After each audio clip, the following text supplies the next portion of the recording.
I was born in the Congo. I walked to the Fertile Crescent and built the Sphinx.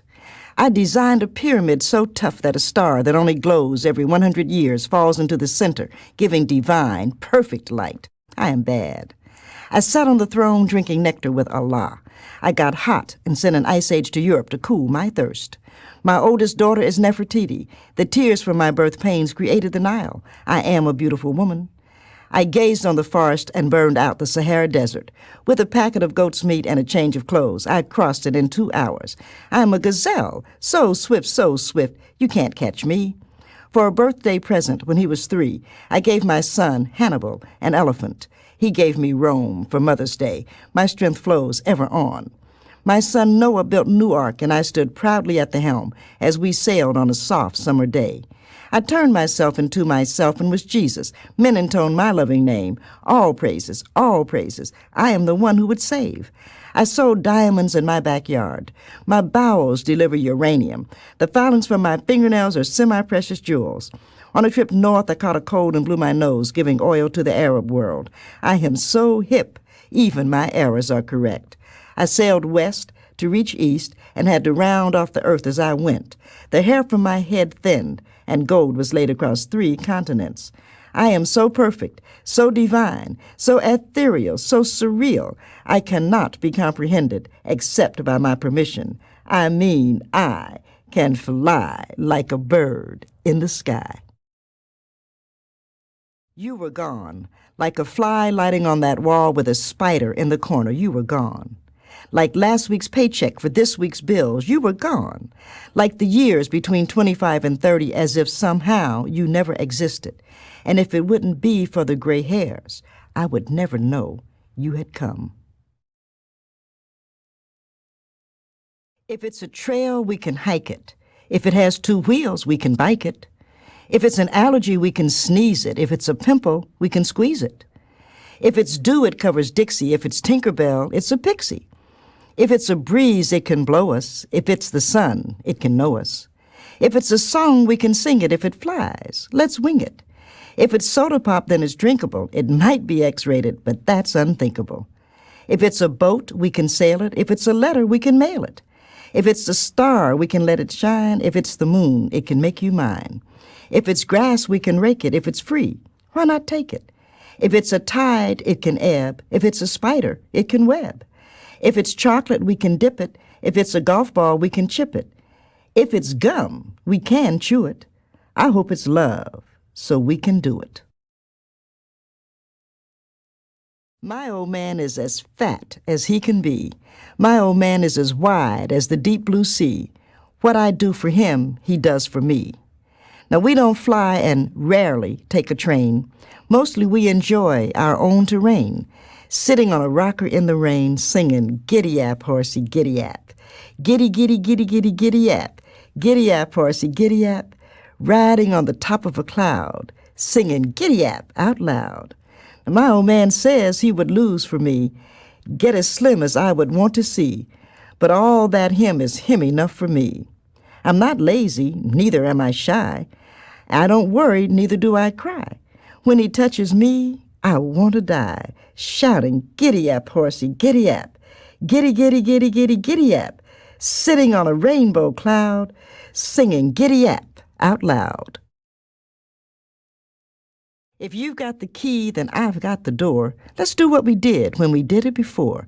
If you've got the time, I've got the way. Let's do what we did when we did it all day.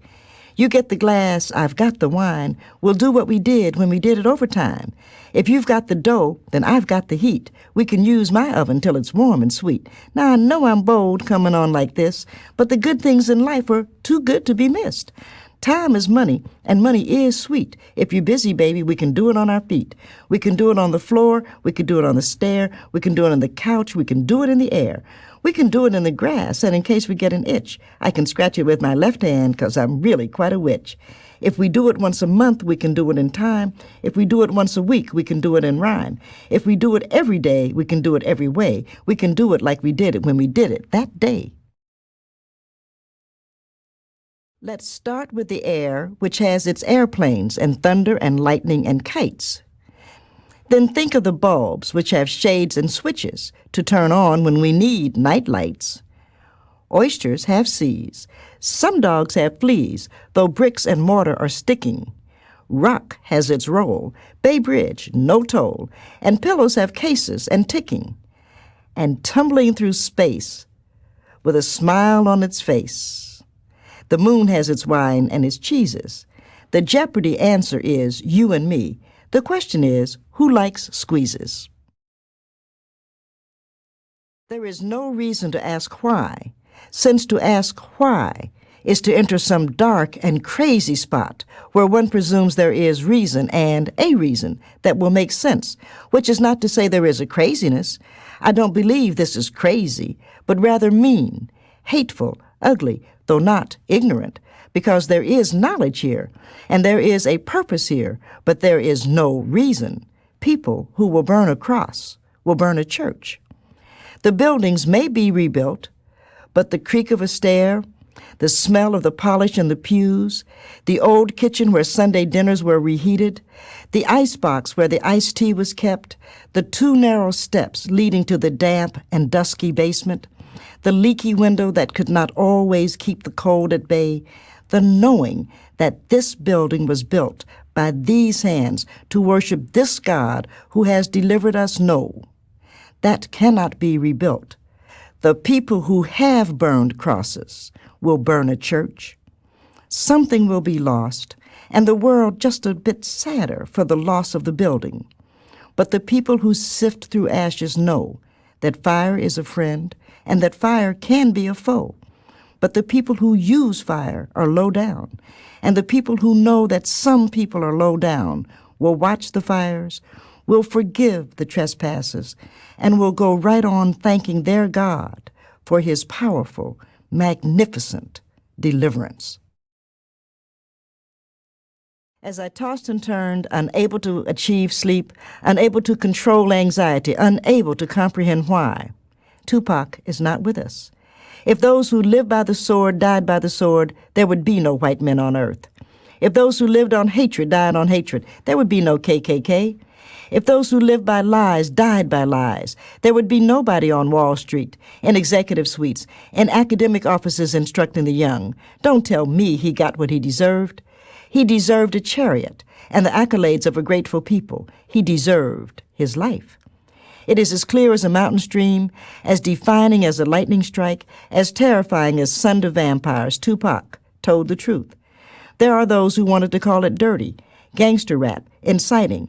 There are those who never wanted to be angry at the conditions, but angry at the messenger who reported, your kitchen has roaches, your toilet is overflowing, your basement has so much water the rats are in the living room, your house is in disorder.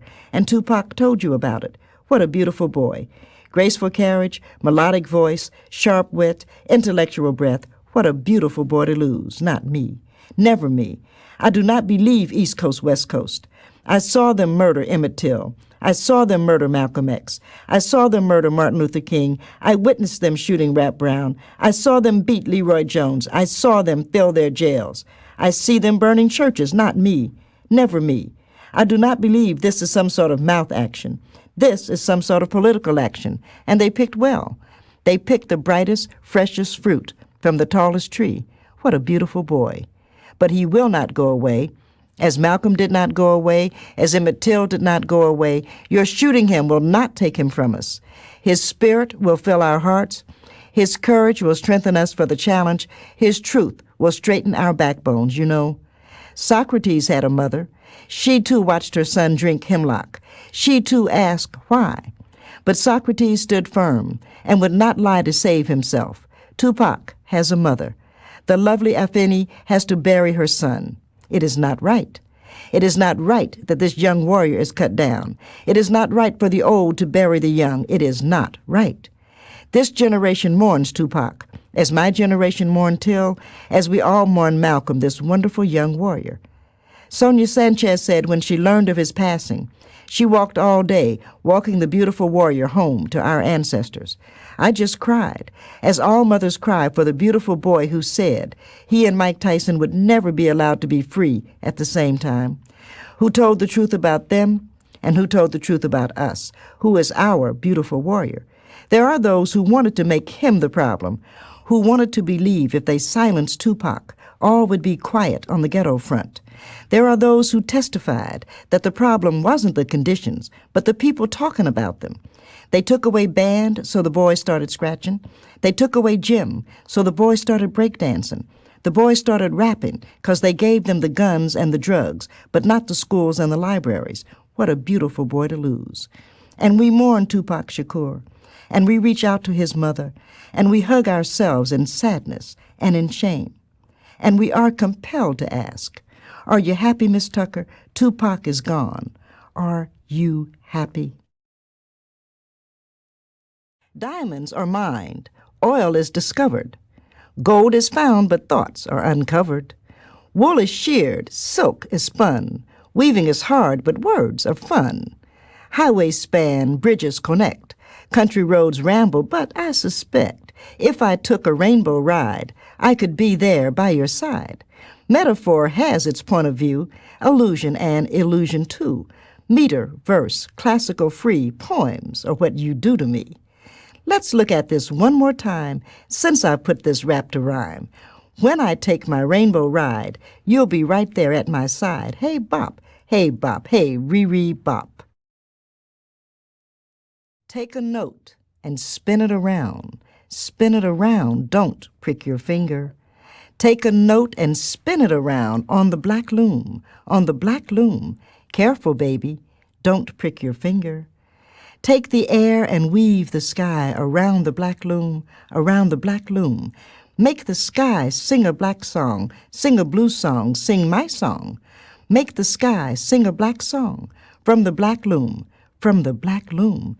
Careful, baby, don't prick your finger. Take the genie and put her in a jar. Put her in a jar, wrap the sky around her. Take the genie, put her in a jar, wrap the sky around her. Listen to her sing. Sing a black song, our black song, from the black loom, singing to me from the black loom. Careful, baby, don't prick your finger. When Gamble and Huff ruled, that's when to be hot was cool, to care was correct, to be involved was without examination or explanation because it was just the right thing to do, to creatively express yourself while knowing who you and your people are. That's when everybody was young, including the world we lived in and the people who oppressed us. And everybody kept hoping that if we all lived long enough to grow up, maybe, just maybe, we would survive racism, and maybe they would give it up, and an older world would be safer and more hopeful, and somehow younger than the young world we were living in. That's when we wore our bell-bottoms and earth shoes and afros that reached the sky, and the guys practically poured themselves into their jeans so they moved slower, while we had more physical mobility, so we moved quicker. And the media had begun warning black men about the dangers of loving black women, but they weren't listening to the media then. They were listening to their own hearts, and the music that kept pouring out of the radio, and people kept sort of falling in love and sort of wanting to do something important. And after all, didn't all the hippies meet on South Street? And wasn't there some sort of love train pulling out? And my, oh my, look out for those backstabbers. So we wouldn't let anybody divide us, even though sometimes your best friend was after your lady. That's when the music was for us, about us, and by us. And Gamble and Huff didn't take a gamble or huff, but righteously brought the music out of us to place it back in us. And hey, they want to talk about intruders, and I always love those brothers, because that's what we all are if other people have their way. I mean, intruders. That's when, in some wild and wonderful way, we were courageous enough to still fall in love, and crazy enough not to hold back, and sensible enough not to cry when it was over, nor whine nor beg and plead and threaten, but just find another love for another day. And even if people thought we were trite and silly, we knew we were just expressing a brand new us, and oh, you better believe the people were ready for that train a-coming. That's when we were strong and determined to change the world, and if not change it, leave it different from when we met it. And I like black people for that. I like us for our faith and our energy and loving our mamas and ourselves and the world and all the chances we took in trying to make everything better, which we did for some and definitely not for others. And I dislike other people for taking our music, our muse, our rap to sell their cars and bread and toothpaste and deodorant and sneakers, but never seeming to have enough to give back to the people who created it, and that's not a Huff or a Gamble, but the awful truth of white America. That's when the possibility was possible, and we got in our orange beetles and drove across country and back and rocked and rolled into a newer possibility while lassoing and harnessing and ultimately riding the night winds that bucked and resisted, but we held on, and we were right. And the possibilities close down, but the beat goes on, and the beat goes on, and the beat goes on. That's when. You see, I know the Isley Brothers, know where they came from, know the high school they went to. Remember when they moved to Blue Ash, knew their little brother Vernon, who used to do a mad and wonderful itch. And who remembers the itch? But Vernon would stand on stage and reach around and swizzle his hips, and the amateur night audience would be on their feet, though Rudolph and O'Kelly were probably the beneficiaries of that energy. But you see, I know them. You see, we all come from Lincoln Heights, which is an independent black city just outside Cincinnati. And we mostly say we are from Cincinnati because nobody knows Lincoln Heights. But back in the old days, when white people would periodically go crazy and have to kill somebody black, lots of black people moved from the riverfront into the West End. And when they could, if they could, out of the West End into the valley. And in the valley, you see, land was 10 cents an acre, which is not a lot today, but from folks walking away from slavery and folks running away from crazy folks who wanted to, needed to, were definitely going to kill them, 10 cents meant the difference between life and death. But, you see, it's like everything else. So black folks moved way out there, and the Erie Canal was supposed to go from Cleveland or Toledo down what ultimately became I-75 to connect the lake to the river. And if that had happened, instead of it not happening, then all the black folks who scraped together a nickel or so that they could get a little piece of land would have had worthless land. But the canal did not happen, though Lincoln Heights did. And then wars and stuff started happening. And General Electric, where progress is the most important product, wanted to have a lot of land, but they didn't want to have to pay for it. So they split the land and called it Evendale, and what was left on the hill was Lincoln Heights. And I'm sure I don't have to say which is black and which is white, but you can guess. So, you see, the valley homes were built for folks to work in GE plants, not to mention folks needing someplace to live, and other folks not wanting us to live near them, though the valley homes were good enough for us, which, considering the alternative, they were. But that doesn't make it right, and it was definitely okay because Lincoln Heights had great athletes who would have been famous if they had been allowed to go to desegregated schools, so that Virgil Thompson went to West Virginia State, but nobody cared about black talented boys from a small black town that was incorporated, and he came back. You see, we had singers too, and Pookie Smith could really sing, and everybody loved to hear him at Christmas or any other time. But Pookie and his brother didn't have a mother like Mrs. Isley, who was determined that her boys were going to get out, not because she didn't like Lincoln Heights or even the Valley Homes, but she knew if she could get them out, then the talents they had would have a chance to grow. And that's more or less when they moved to Blue Ash, and Vernon was run over by a car. And all of Lincoln Heights mourned with the Isleys because we always loved them and always wanted to see them become rich and famous, since we already knew they were talented and beautiful. But Ernie came along, and we all were very happy, though nobody does the itch anymore, since that's what Vernon did. And we all remembered. You see, when the boys started perfecting shout, and Mrs. Isley said she was taking her boys to New York, and Elaine said she was going with Rudolph, and Ronald used to date my sister, but she had to go on to college, and the Isleys didn't know because, you see, they were from Lincoln Heights, and they had to take care of each other, and they have done that. And we all mourned when O'Kelly, now called Kelly, died, because he was such a good friend to all of us, and none of them ever forgot where they came from, and how much love all Lincoln Heights still sends out to all of them.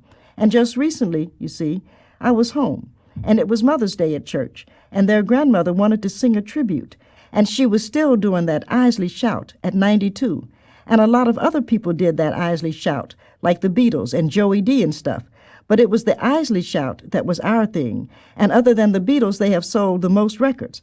And Lincoln Heights, you see, always knew that they were special, and that's why we know the album may be Brother, Brother, Brother, but it's more than a title. It is a way of life with these wonderful, powerful sons of Lincoln Heights, who are brother to us all, don't you know? No one asked us what we thought of Jamestown in 1619. They didn't even say, "Welcome, you're home," or even a pitiful "I'm sorry, but we just can't make it without you." No. No one said a word. They just snatched our drums, separated us by language and gender, and put us on blocks where our beauty, like our dignity, was ignored. No one said a word in 1776 to us about freedom. The rebels wouldn't pretend. The British lied. We kept to a space where we owned our souls, since we understood another century would pass before we owned our bodies. But we raised our voices in a mighty cry to the heavens above for the strength to endure. No one says, "What I like about your people," then ticks off the wonder of the wonderful things we've given: our song to God, our strength to the earth, our unfailing belief in forgiveness. I know that what I like about us is that we let no one turn us around, not then, not now. We plant our feet on higher ground. I like who we were and who we are, and since someone has asked, let me say, I am proud to be a Black American. I am proud that my people labored honestly, with forbearance and dignity. I am proud that we believe, as no other people do, that we are all equal in His sight. We didn't write a constitution, we live one. We didn't say we the people, we are one. We didn't have to add as an afterthought, under God. We turn our faces to the rising sun, knowing a new day is always beginning. It's not that I don't respect the brother in Baltimore or Washington or even some parts of Northern Virginia, because I do. It's just that this is different. The brother who had to wake up before dawn, get into a car that may or may not need a new muffler, a new set of spark plugs, some attention to the motor, but who decided nonetheless that yes, he had to heed the call to go to Washington, D.C. That's the brother I want to talk about. Not at all, please understand, that I don't have a high regard for the brother who got on a bus. Getting on buses has always been a central revolutionary act of Black America, just as Plessy or Parks. No. Getting on a bus is an act of responsibility, an act of bravery, an act of commitment to change. But the brother who rose from his warm bed, who made his own coffee because his wife pretended to be asleep because she was scared that he might not come back alive, and she didn't want to let him see the fear in her eyes because she knew he needed to go, even if he wouldn't come back alive. That's the brother I want to talk about here. I want to talk about the young brother who just doesn't seem to understand why everything he does, no matter how hard he tries, never seems to come out right. How if he goes bowling and gets 9 pins, the 10th pin would just stand there mocking the ball headed for the gutter. How if he bumped into somebody on the street and said a simple "I'm sorry," someone else would jump in his face. But if he didn't say anything, then someone said he was uncouth, and how sometimes people would even deliberately run into him. So he joined with other people like him. And instead of calling it a benevolent society or a brotherhood or something wonderful and romantic like Elks and Masons and Lions or Rotarians, they call it a gang, indicating it was a nest of vipers, and terms like that indicating things we find dirty and unacceptable. How when 4 or 5 white boys rape a mentally handicapped girl, they are just exercising bad judgment. But when 4 or 5 black boys rape a jogger, they are all animals. And this is not for any brother who rapes any female. And it's not for anyone who hurts women or other vulnerable life forms. But just a word or two about the black boys, who don't seem to understand why everything they ever tried to do just never seems to turn out right. And I think, of course, yes. Why wouldn't they cry themselves to sleep when all they want to be they already know is denied them? Why wouldn't they be afraid of the dark? Why wouldn't their hearts be broken when the people they love, mothers, fathers, aunts, uncles, girlfriends, good buddies, teachers, preachers, all turn out to be untrue? And please don't tell me that basketball and baseball and football aren't the way to go, that they should get their education, when their education will only tell them to get a talent, because the people who get up, if not out of these cesspools we call the inner city, have something more than a high school degree behind them, and you have to be some kind of a real fool not to see that they see who makes the money and who doesn't. But this is for the brother who does indeed believe there can be, should be, must be a change.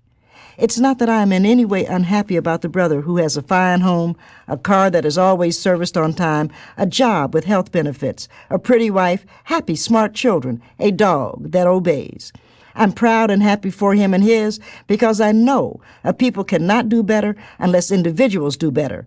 But this is about the brother who stands on the street corner singing 5-part a cappella harmony, and the brother who does break dancing under the street lights, and the brothers who created rap because they took the music classes away, so the brothers scratched, then they invented CDs, so the brothers rapped, then they said rap is the enemy of women, as if Bob Dole, Rush Limbaugh, and self-satisfied Republicans with bumper sticker mentalities don't exist. So this is for the brother who was simply trying to find a tone to soothe his soul, while everybody wants to make him the reason America is way off track. And this is about the brother who, knowing he is a better person than even he thinks he is, got in his car in Detroit or Cincinnati or St. Louis and headed for Washington, not knowing if he would be the only brother to show up for the Day of Atonement, but knowing if he was the only brother, then on this day, at this time, he would be the brother to stand and say to himself, his brothers, and the folks whom he loves and who love him, I am sorry that things are not different. And that is a mighty powerful thing to say, because people want to make you make miracles, when all any of us can actually say is, I wish it would be different. And this is for the brother who was willing to be the only brother, so that if there would be laughter as he stood alone on the mall, he still said, I will stand today because it doesn't matter if I'm alone. I need to stand and testify. And yeah, this is a love poem for that brother who decided for this one point in time, I will be my better self. And we are all so very proud. This is not a poem of you. This is hot chocolate at the beginning of spring, topped with hand-whipped double cream. A splash of brandy to give it sass, and just a little cinnamon to give it class. This is not a poem. This is a summer quilt, log cabin pattern. See that corner piece? That was grandmother's wedding dress. That was grandpapa's favorite Sunday tie. That white strip there is the baby who died. Mama had pneumonia, so the red flannel shows the healing. This does not hang from museum walls, nor will it sell for thousands. This is here to keep me warm. This is not a sonnet, though it will sing, Precious Lord, take my hand. Amazing grace, how sweet the sound. Go down, Moses, way down to the past, way up to the future. It will swell with the voice of Marian Anderson, lilt on the arias of Leontine, dance on the trilling of battle, do the dirty, dirty with Bessie, moan with Dinah Washington, rock and roll through the 60s, wrap its way into the 90s, and go on into space with Etta James saying, at last, no. This is not a sonnet, but the truth of the beauty that the only authentic voice of planet Earth comes from the black soil, tilled and mined by the daughters of the diaspora. This is a rocking chair, rock me gently in the bosom of Abraham. This is a bus seat, no, I'm not going to move today. This is a porch where they sat spitting at fireflies, telling young Alex the story of the African.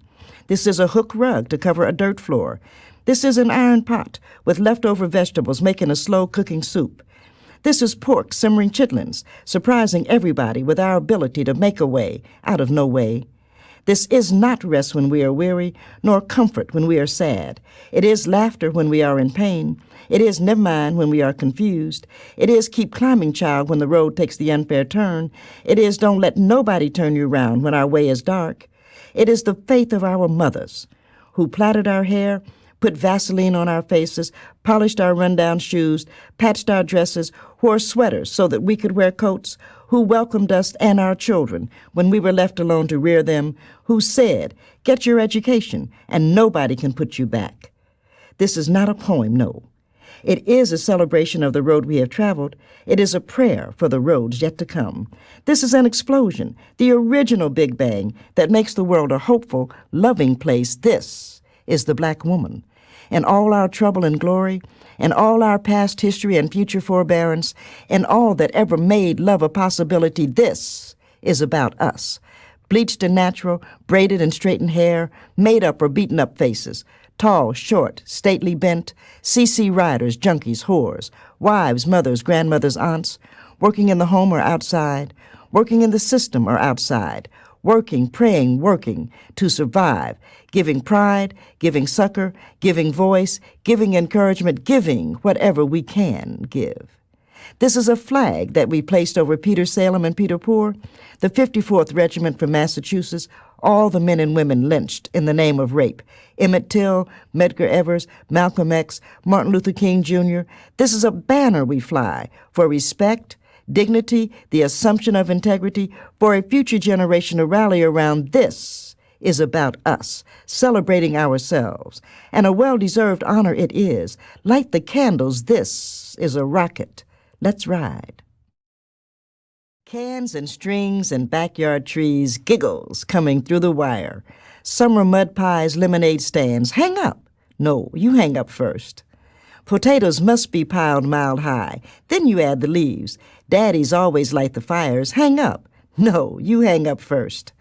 Marriage, children, divorce, jobs, ambitions eat our days away. Girl, I miss our silly times. Hang up. No, you hang up first. I am she, making rainbows in coffee cups, watching fish jump after midnight in my dreams. On the stove left front burner is the stew already chewed, certain to burn as I dream of waves of nothingness. Floating to shore, riding a low moon on a slow cloud, I am she who writes the poems. I think hands must be very important. Hands plait hair, knead bread, spank bottoms, ring in anguish, shake the air in exasperation, wipe tears, sweat, and pain from faces, are at the end of arms which hold, yes, hands. Let's start with the hands. My grandmother washed on Mondays every Monday. If you were a visiting grandchild or a resident daughter, every Monday morning at 6 a.m., mostly in the dark, frequently in the cold, certainly alone, you heard her on the back porch starting to hum, as black Christian ladies are prone to do, at threshold, some plea to higher beings for forgiveness and the power to forgive. I saw a photograph once of the mother of Emmett Till, a slight brown woman with pillbox hat, white gloves, eyes dark beyond pain. Incomprehensibly looking at a world that never intended to see her son be a man. That same look is created each year, without the hat and gloves, for mother seals are not chic, at the Arctic Circle. That same look is in vogue in Atlanta, Cincinnati, Buffalo, for much the same reason. During one brief moment, for one passing wrinkle in time, Nancy Reagan wore that look, sharing a bond, as yet unconsummated, with Betty Shabazz, Jacqueline Kennedy, Coretta King, Ethel Kennedy. The wives and mothers are not so radically different. It is the hands of women which massage the balm, the ointments, the lotions into the bodies for burial. It is our hands which cover the eyes of small children, soothe the longing of the brothers, make the beds, set the tables, wipe away our own grief, to give comfort to those beyond comfort. I yield from women whose hands are black and rough.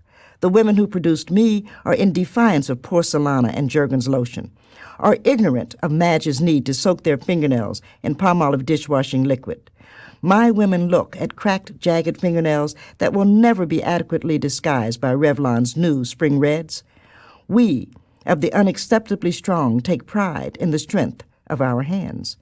Some people think a quilt is a blanket stretched across a Lincoln bed or from frames on a wall, a quaint museum piece to be purchased on Bloomingdale's 30 days same as cash plan. Quilts are our mosaics, Michelle Angelo's contribution to beauty.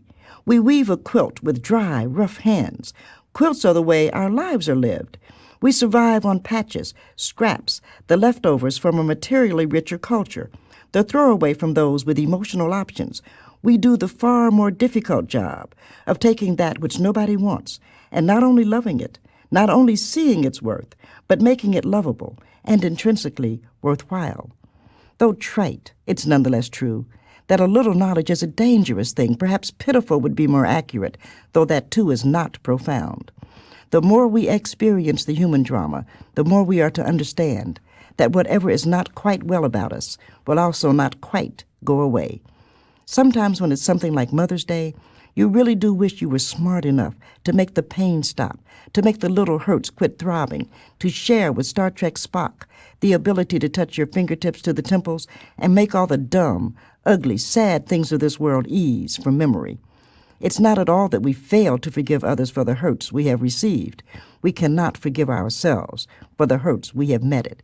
So, of course, we use our hands to push away rather than pull closer. We look in vain. for an image of mothers, for an analogy for families, for a reason to continue. We live, mostly because we don't know any better, as best we can. Some of us are lucky. We learn to like ourselves, to forgive ourselves, to care about others. Some of us, on special occasions, watch the ladies in the purple velvet house slippers with the long black dresses come in from Sunday worship, and we realize man never stood up to catch and kill prey.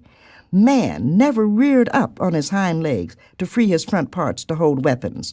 Woman stood to free her hands, to hold her young, to embrace her sons and lovers. Woman stood to applaud and cheer a delicate mate who needs her approval. Woman stood to wipe the tears and sweat, to touch the eyes and lips. That woman stood to free the arms which hold the hands.